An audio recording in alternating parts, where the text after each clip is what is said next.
Hi friends, നമുക്കിന്നൊരു beef കറി ഉണ്ടാക്കിയാലോ? അത് നല്ല തേങ്ങ കൊത്തൊക്കെ ഇട്ടുണ്ടാക്കിയ ബീഫ് കറി. അതിനായിട്ട് ഇഞ്ചിയും വെളുത്തുള്ളിയും ഇതുപോലെ നന്നായിട്ടൊന്ന് ചതച്ചെടുക്കാം. അതിനുശേഷം കുറച്ച് മുളക് പൊടി, മല്ലിപ്പൊടി, മഞ്ഞൾപ്പൊടി, മസാലപ്പൊടി ഇതെല്ലാം നന്നായിട്ടൊന്ന് ചൂടാക്കിയെടുക്കാം. കരിഞ്ഞു പോകാതെ നോക്കണേ.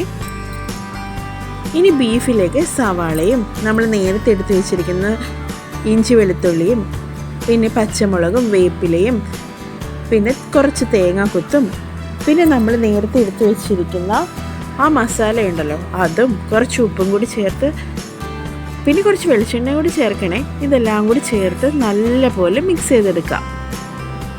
ഇനി അതൊരു കുക്കറിലേക്കിട്ട് ഒരു 3-4 വിസിൽ വരെ നന്നായിട്ട് വേവിച്ചെടുക്കാം.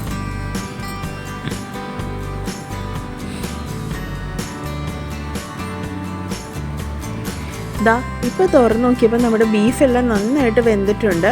ഇനി അതൊരു ഉരുളിയിലേക്ക് മാറ്റി നന്നായിട്ടൊന്ന് വറ്റിച്ചെടുക്കാം.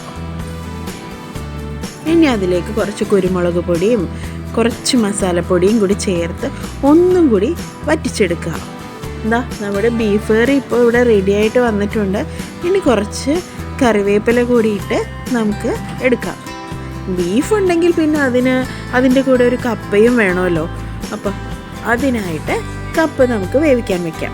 ഇതുപോലെ നന്നായിട്ടൊന്ന് കൊത്തിയെടുത്ത ശേഷം കപ്പ വെള്ളമൊഴിച്ച് നന്നായിട്ടൊന്ന് വേവിക്കാം.